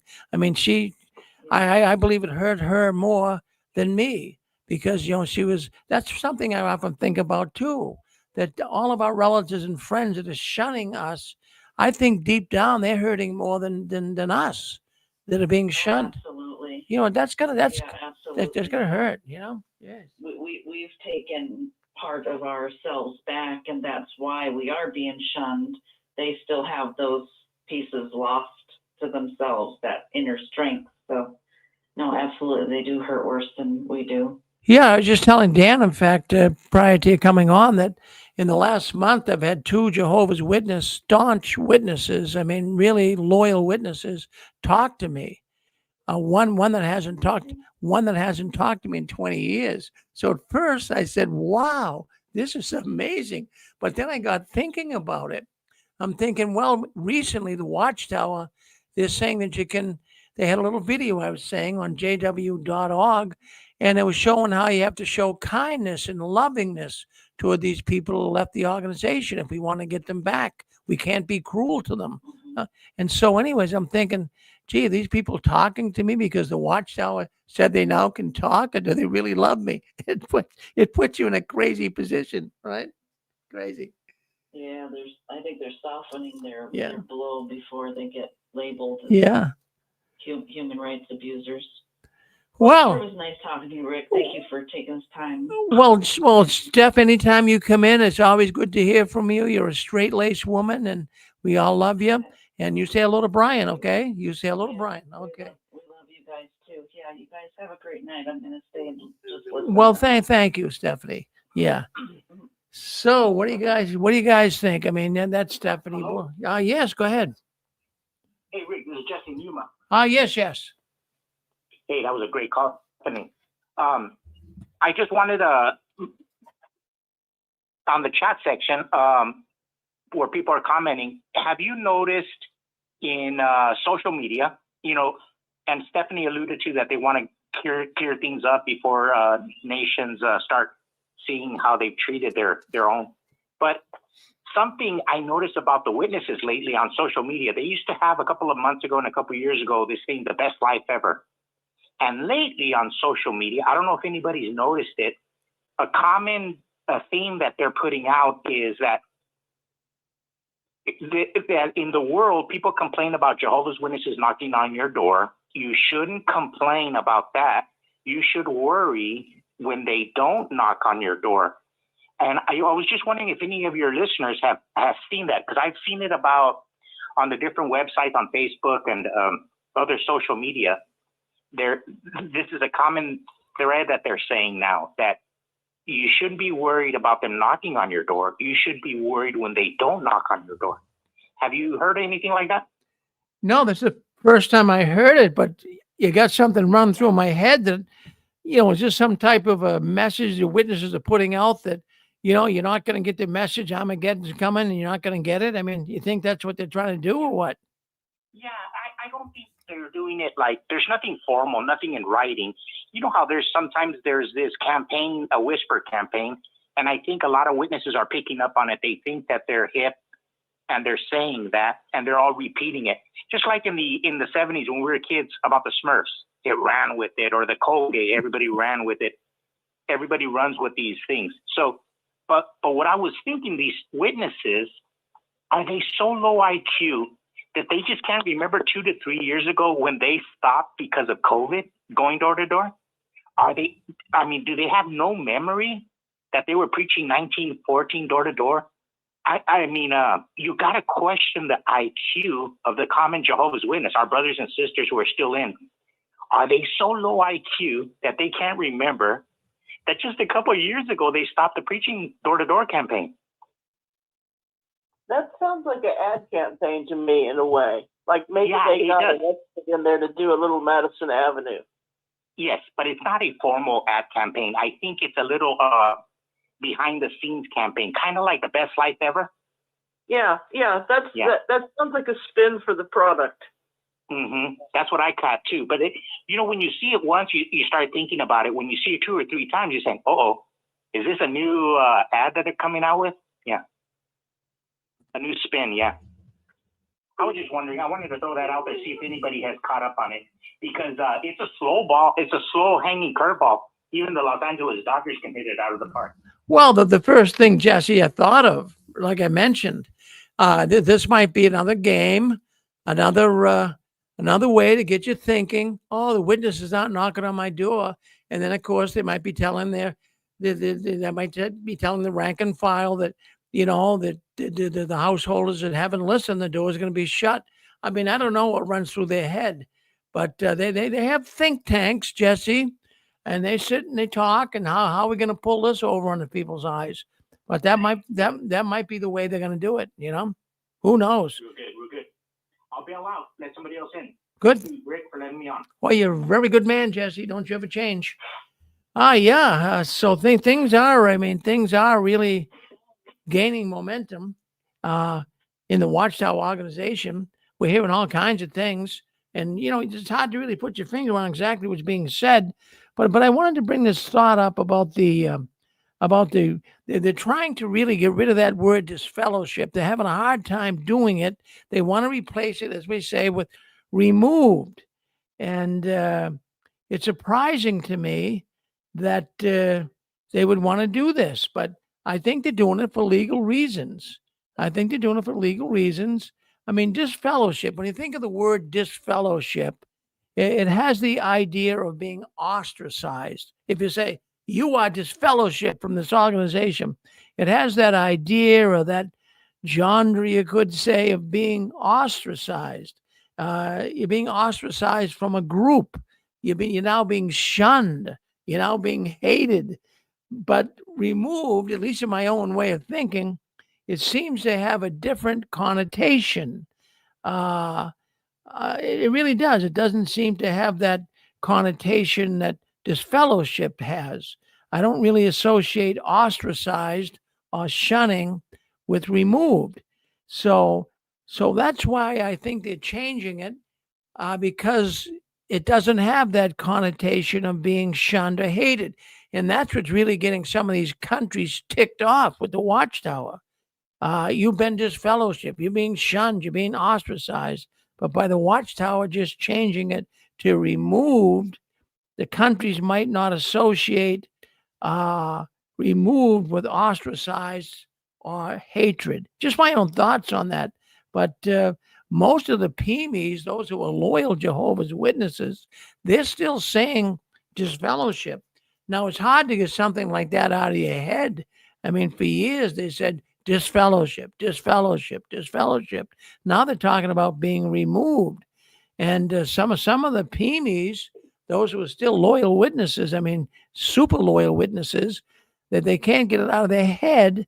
And so they're actually being counseled by the elders. The elders are listening carefully to everything they say.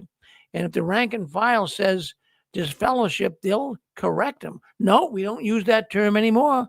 We use the term removed.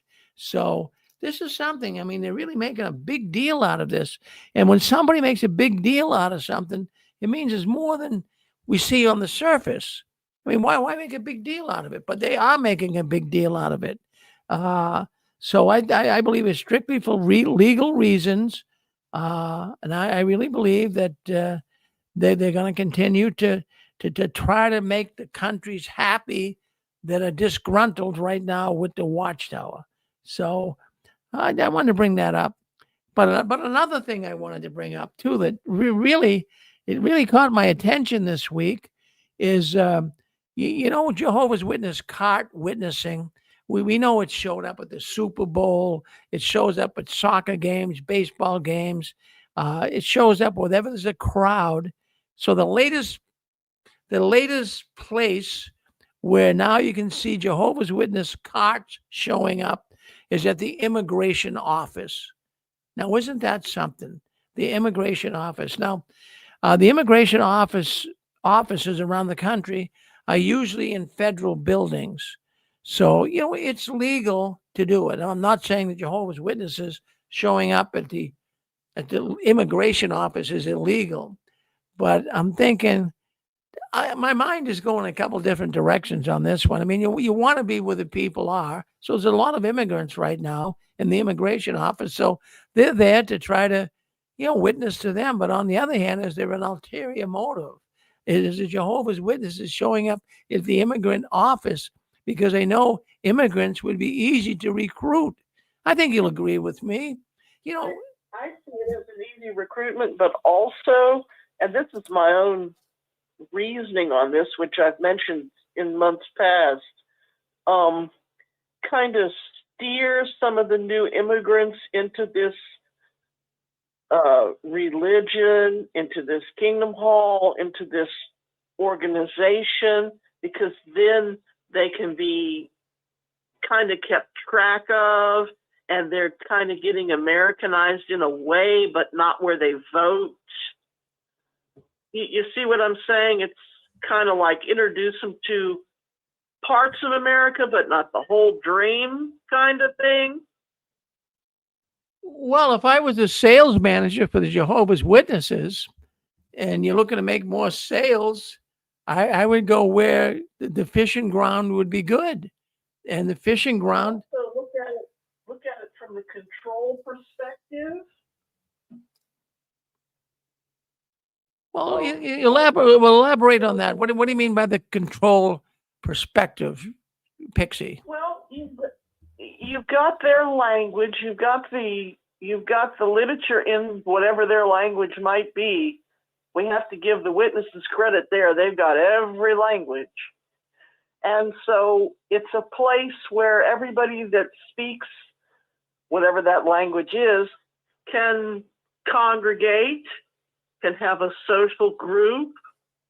They don't have to build a church building for their own ethnicity. It's already there. It keeps them out of crime. Can you kind of see what I'm saying with it? Kind of. I know I do. I see it. Yeah, but you know what I'm thinking. The first thing that pops into my head is, if you're a cult, which Jehovah's Witnesses are, who are the easiest recruits? Generally, they're people in a distressed. No, not that all immigrants are distressed. I'm not saying that, but generally, they recruit people. Cults recruit people when they're kind of down and out. And when you think about it, the immigrants, many of them are down and out. They came here, it's a new country. They'd love to have friends. They love to meet new people. The witnesses can love bomb them and make them Jehovah's Witnesses pretty quick. So someone in the sales department at the Watchtower said, "Hey, hit the immigration offices, roll those carts in, and roll the immigrants into the Kingdom Hall." I think that's what they're doing. Yep. And I think both are true, because in the history of this country, from the very beginning, the immigrants wanted to be with their own language groups from the very beginning, and their own foods and cultures. And so this way they've got a ready-made club for them. Oh, it's a great. I mean, really, it's a marvelous idea. I mean, if I was a witness, that's who I would target, no doubt. Holly, we got to call. Go ahead. Saying this is a new thing that they're putting the carts at the immigration offices. It appears to be that way, Zach. Yeah, I mean, I can't tell you they're doing it. New thing. Immigration offices have been here all the time, and there's been immigration all the time. But I think that the thing that has changed with immigration is seeing people snatched off the street, seeing cars run into, seeing people snatched out of the cars, and some of them being disappeared, not getting due process. So what the witnesses tend to do is they find people who are down. And I would think that people at immigration offices have heightened concern about their safety and their future. And that's probably why the witnesses are now targeting immigration offices. Otherwise, they would have been there all the time. Well, there you go. Hey, well, Zach, in fact, I got to say that's funny you even bring this up. There's a Brazilian restaurant up here where I live in Lowell, Massachusetts. And there's a Brazilian restaurant, and I do business with him. He's bought signs from me. So I was in there the other day, and I had lunch there. And I says, "Well, how's business been?" He says, "Oh, no." He says, "Since the ICE people showed up in Lowell, where there's a city here in Massachusetts, since the ICE people showed up, all these immigrants," he says, "coming into the country, they won't come here. They're afraid they're going to get caught." So you're right. They're distressed. They're down and out. They're afraid. And boy, for the witnesses to make friends, and they might feel like maybe there's some connections. These witnesses might be able to help me stay here, something. That's exactly where they would set up shop. Yeah. Rick, I have a comment about records that the elders keep. Yeah. Okay, I don't want to jump subjects, but the kinds of records that I remember them keeping. Let me go back to childhood. My mother used to say that, no, really, my mother used to say that they have records on everybody. She felt that they had records on everybody because that's what she probably had been told. But when I became an elder, I didn't see that. But what they will keep records on, if you have a disfellowshipping case and they've got all their notes and stuff, they stick them in this thing, the envelope, and they keep it in something called the confidential file. The only time you can go in the confidential file, even as an elder, is when the secretary is there with you, because they're under the secretary's control. Also, if you have any kind of judicial committee hearing, even if you're not disfellowshipped, if you are privately reproved or publicly reproved, they'll put that in the file and it'll have your name on the outside of it. They put all the notes and records and stuff in that file and it has your names on the outside of it. If there's any special situation that comes up that might not necessarily result in a judicial committee, then there might be a file on that. There was even a letter that says how long you should keep stuff in the file. One time I thought it was like 7 years, and then certain things can be discarded. But that's the kind of stuff that I'm aware of that they keep in the files. Of course, it might have all changed now. Also, the publisher record card, it changed from publisher record card to being called the congregation's publisher record card, because when it was the publisher's record card, it was like you could ask the brothers for your card and go to a new congregation, and they had to give it to you. Or you could ask for your card as if you're going to go to another congregation and then disappear. You know, you could fade real easily. So they started calling it the congregation's publisher record card. On that, they have whether you're an anointed or other sheet, they have your date of baptism, your address, and the time you make in the field service. It used to be a physical thing. I don't know now if that they do things online. And that's my knowledge of records that the congregation keeps. Right. But see, here's what the problem would be, Zach. Why is it that the Jehovah's Witnesses, especially here in British Columbia, as we brought up earlier, why is it that if you wanted to have your records, you go to the elders, you say, gee, Mr. Elder, you know, I'm no longer one of Jehovah's Witnesses. I'd like to get my file. Why is it that they'd be reluctant to give it to you? Are they hiding something? I'm not defending the witnesses for not turning records over to the person asking for them. I'm just simply saying what the records are that they do keep. Right. But I mean, you know, you just mentioned kind of mundane and ordinary things, you know, hours in the service, when you were baptized, whether you were anointed.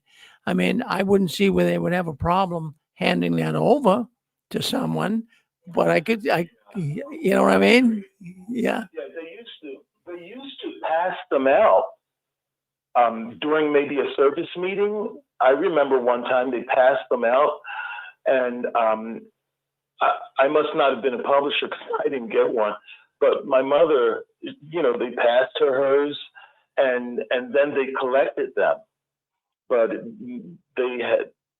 I haven't seen that happen in recent years or in recent decades. You know, that was when I was really little. Well, you know, the other thing too, and I didn't even bring it up when we talked about the records, you know, there are people in this world, Zachary, that are very vindictive.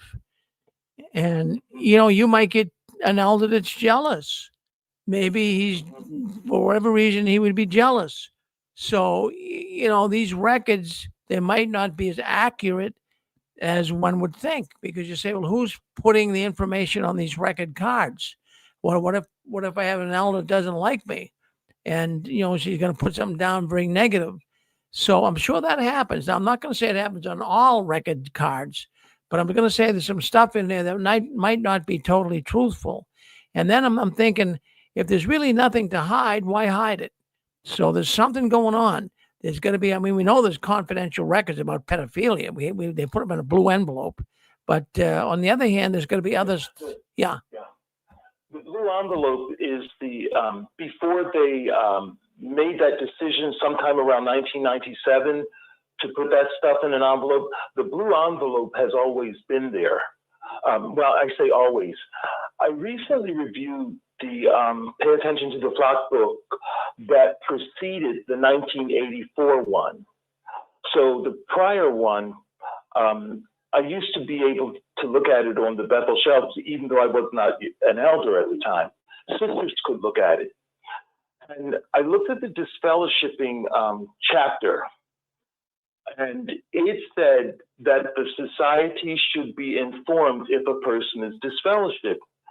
So it was very loose in the way the society was informed. But in the 1984 Pay Attention to the Flock book, it has a specific documents, an S77 form, I think, S78, S79, something like that. And that the disfellowshipping, when a person's disfellowshipped, they have two 3x5 type index cards, or maybe a little larger than that.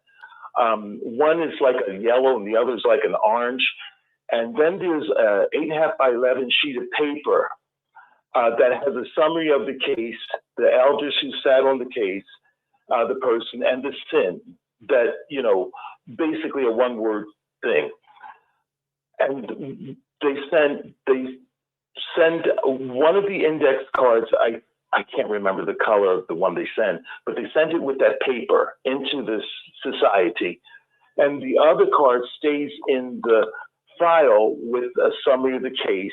You know, it's in a manila envelope, and they keep it in the confidential file. When the person gets reinstated, they send that one card with the date of reinstatement. They send that to the society, and so the other stuff stays in the file. The only point I'm making now is that they got more formal with their informing the society of a person being disfellowship since like around 1984. Before that, it was a very loose informing of the society. Oh yeah, no, I agree to that absolutely. Well, thank you, Zach. Thanks for that little summary. Appreciate that. Well, case in Canada will be interesting. Now, it could be that they are not following the law to give the two people their records. But what comes to my mind is not everybody has a library mind. And maybe they were so lax that they destroyed the records of those two people bringing the suit. And that wouldn't look good either. Well, thank you, Pixie. 865, you're on with us. 865, go ahead. Hey, Rick, this is Junction Guy from Tennessee. Hello, Junction Guy. How you doing? Good, doing good. I want to comment on go back to the Epstein thing. I'm wondering if we're just looking for the wrong names on the list. Because I can't imagine, you know, all the witnesses know all the names of the governing body members. But what I'm wanting to know is, has there been any transparency or a list put out of who the shareholders of the Watchtower Society is? No, but there are shareholders. There are shareholders. I know the Russell family, Charles Taze Russell family, some of his descendants, they have shares in the Watchtower. I can't tell you their names because it's private, but I do understand that they are shareholders, and there's probably not a lot. It's not like General Motors, but you know, right at the very inception, these shares were available. And when they meet at the annual meeting, you know, they have the public meeting, which is, you know, everyone comes in that's invited. But before they have that meeting in the morning, the real shareholders of the Watchtower, they all meet, and, you know, they have to do it as a corporation. You have to have notes. You have to take what they call minutes of the meeting. So the people of the shareholders, they will take and vote on, you know, moves the Watchtower is going to make. Now, also, it's been said that many of these shareholders are not even Jehovah's Witnesses. So, I mean, that raises a red flag there too. So, but it's very private. See, it's not a public company. It's not on New York Stock Exchange or anything. So a private company can stay private. They don't have to share anything with anybody, really. So that's what the Watchtower is doing right now. Looks to me like shareholders go back to the Bible student.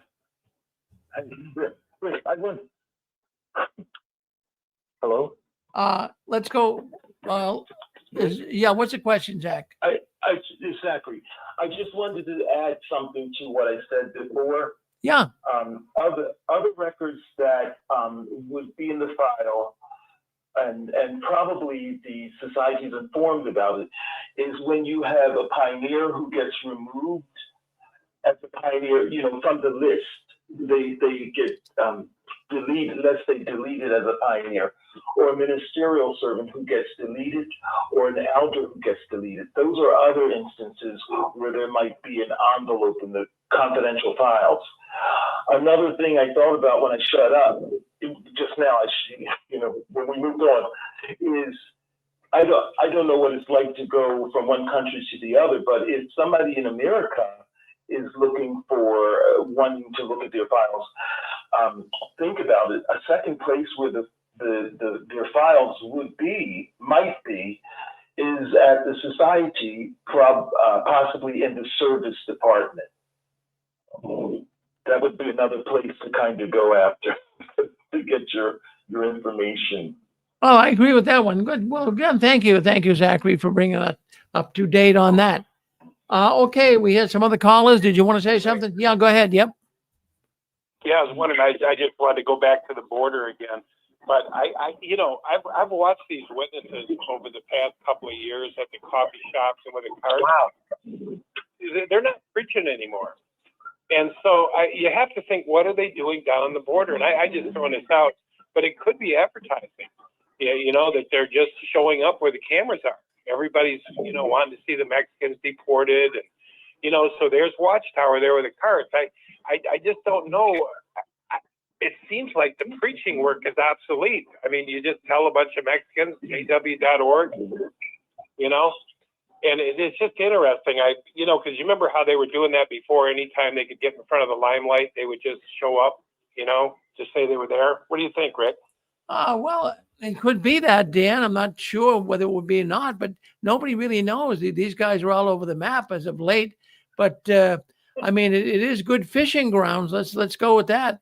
As we were just talking, yeah. I mean, That's the only ones we ever got in were the poor ones, Yeah. One thing I want to say about these countries that are banning the witnesses and stuff, I can't believe it because Rick, a lot of times Watchtower can buy these people or settle out of court, but for whatever reason, it's like they've moved into their heart, and they're not letting this happen to people. Somehow Watchtower has pissed them off, and it's probably like you said, it's because they're playing God, and these countries are like, you are not God. It could be a battle of the egos, but you got these countries that are like, you don't run our country, Watchtower.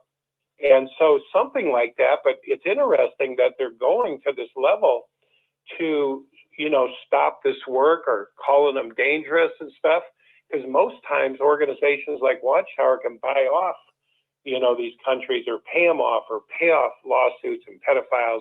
They settle out of court all the time. Nobody even knows. Hundreds and thousands of people settle out of court for a few $1,000, $5,000, $8,000. I've heard of it. And so it's amazing. So I didn't know if the countries were moving more into the heart, feeling bad for the people that are being, lied to and, and the hiding of pedophiles.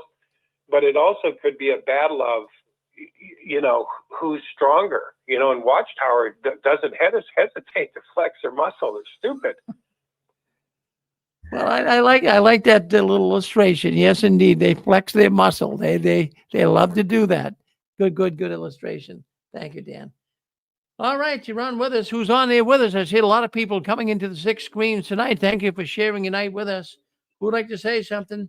Is that, well, we had, is you, Marazone? Is that you, Gilbert? Hey, Rick. Yeah. The reason, let me help you understand the reason why Watchtower does the record keeping. I'll give you an example, but what they do is they have a dossier. Don't you remember in the movie Casablanca when the colonel is talking to Rick, and then he goes, so I have brown eyes. So they knew everything about him. They built a dossier, a file. But here's the point. Watchtower has dossiers on a lot of people. But here's the reason why, and I'll give you a real life example that happened in Jesse's congregation. Here you have a body of elders that didn't remove a presiding overseer. They just said, "Hey, listen, we're gonna have a new presiding overseer. You just need to stay an elder," and so the whole body agreed. A week later, Watchtower says, "No, it's not going to happen because the elder that you guys chose, the wife had sent a letter complaining about, just different things about her husband." So Watchtower saved that letter from one of the elders, and they used it against him when it didn't fit Watchtower's needs. So this is the point. And I told you this all the time, that all of the televisions that Watchtower have in the Kingdom Halls, they're the same. You can't buy them at Walmart. Those televisions have the technology that all of these shopping center stores have, where the TVs are cameras for their security department. So Watchtower knows at 2 a.m, it gets an alert and says, "Why is somebody going into the Kingdom Hall at 2 a.m? In Massachusetts?" Well, because the elder is going to be banging a regular Pioneer sister. But here's the point. Watchtower will record it, the sound or picture, whatever, but they're not going to use it. They're going to have a file on everybody. The moment you go against Watchtower in any way, shape, or form, they're going to go and they're going to say, hey, Rick, we have this video that we want you to see. And they're going to shut you up. And they're going to make you do what they tell you. And this happens in politics all the time. You see this all the time where you have a politician who's talking a great game, and then all of a sudden he's quiet. Like Cash Patel and Dan Bongio, and everybody's saying, hey, what do they got goods on you? Do they have a secret recording of you doing something? So Watchtower does have a dossier on everybody. They just don't tell you. But the moment something happens, like I'll give you an example. Let's say you decide to fight Watchtower on the cell of a Kingdom Hall. They're going to use whatever they can to get you out of that body so that way they can accomplish their task. So yes, Watchtower has a dossier on everyone. And why? Because they're paranoid schizophrenics. And we always talk about how birds of a feather flock together. This is what communist regimes do. This in the movie Casablanca, they were the Nazis. But power-hungry people are paranoid, and they build files on everyone. And that's why Watchtower has those files. They have one on you, Rick. When you even go to their property, they even know that you're there because their computer system already has a profile on you. It has a picture of your face, a digital picture. It can identify you. Well, that's happened. That's happened to me when I visited the world headquarters. Yes, they knew who I was. In fact, I don't have a digital picture of you because I'm not a paranoid schizophrenic like Watchtower. I'm not a control freak like Watchtower. Make no mistake, Watchtower has a dossier on all of you Jehovah's Witnesses, ex-Jehovah's Witnesses that are doing videos. If you do Jehovah's Witness videos, they got a file on you, and they're going to build it, and they'll use it against you if and when it's necessary. Well, I'll tell you, back in 2014, my friend Dick Borghi and we went down to New York, 25 Columbia Heights. Their headquarters was still there in Brooklyn. And a man told me that they had facial recognition. And he says, Rick, if you go into that building, you're on facial recognition. Now, back then in 2014, the technology was new. I mean, now today, everyone has it on their phones, on their banks, and they recognize your face, they let you in. But I wasn't really believing too much about it back then. So I walked into the building, and I wasn't in that building in the 25 Columbia Heights building in Brooklyn. I wasn't in there for 10 feet. I did not even walk 10 feet. And all of a sudden, four security guards, all with the JW.org blue jackets on with the logo JW.org. And they approached me and they said, what are you doing here, Rick Farron? I tell you, it really floored me. They said, what are you doing here in the building? I said, well, I came to talk with Brother Loesch. But I mean, they questioned me, interrogated me, really. So they do. They have actually anyone that is an opposer or, like you say, has a YouTube video, or anyone that is a known apostate, then they got you on recognition. In fact, just recently, too, when we did the movie up here, they did the movie up here at the convention. And they wanted to go to Watchtower. They wanted to bring Barbara Anderson. They wanted to bring her into the Watchtower building. And she was told that there was facial recognition on her, too, that they'd recognize who it was, because this movie company wanted to get in and talk to some of the officials of the Watchtower. But they didn't want anything to do with them, of course. But you're right. The dossier, they got it on us. And I think they got one on you, too. I believe they got one on you, too, man. I'm telling you, Hubert. TV, please. What's that? Tell us a little bit more about the tech that special TV has. No. It's common knowledge that every television if you go to a store, like an outlet store, Levi or Nike outlet. You see all these TVs. Well, all those TVs have cameras and they have microphones and they're spying on their employees. They're spying all the time, make sure people and employees are not stealing. But they're showing product placement. So they're showing the pictures of their product. You think it's just a regular TV. But the TV that you get at Watchtower, you can go to Watchtower, look at their TV and look at their model number. You can't buy it at Walmart. You can't get it at Best Buy. Those TVs are specially made for businesses who have a security system. So so again, when the elder goes in at 2 a.m. to bang a regular pioneer sister or his gay lover, because that's what they do, these weird elders.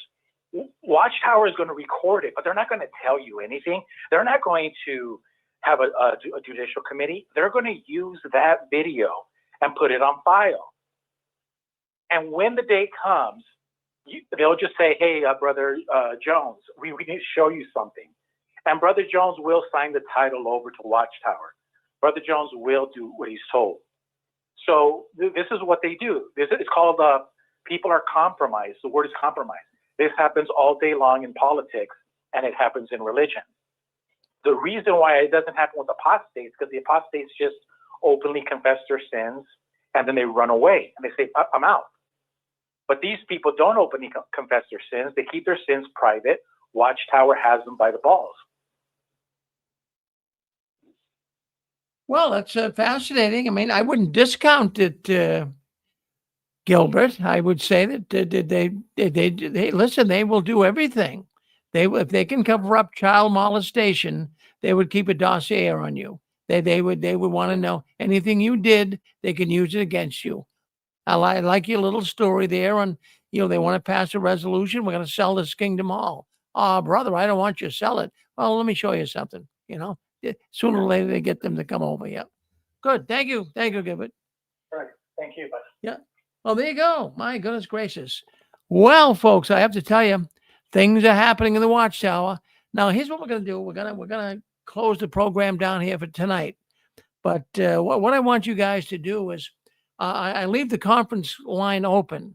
So if you guys want to talk, not on the air, but you can all talk together, the conference line will be open. So if you want to talk freely in there, by all means, go ahead and meet some new friends and talk to people, because a lot of people don't want to come on the air, but it's available after the program. Stay on the call, talk to some of these people. But anyways, friends, thank you very much for wanting to spend some time with us tonight.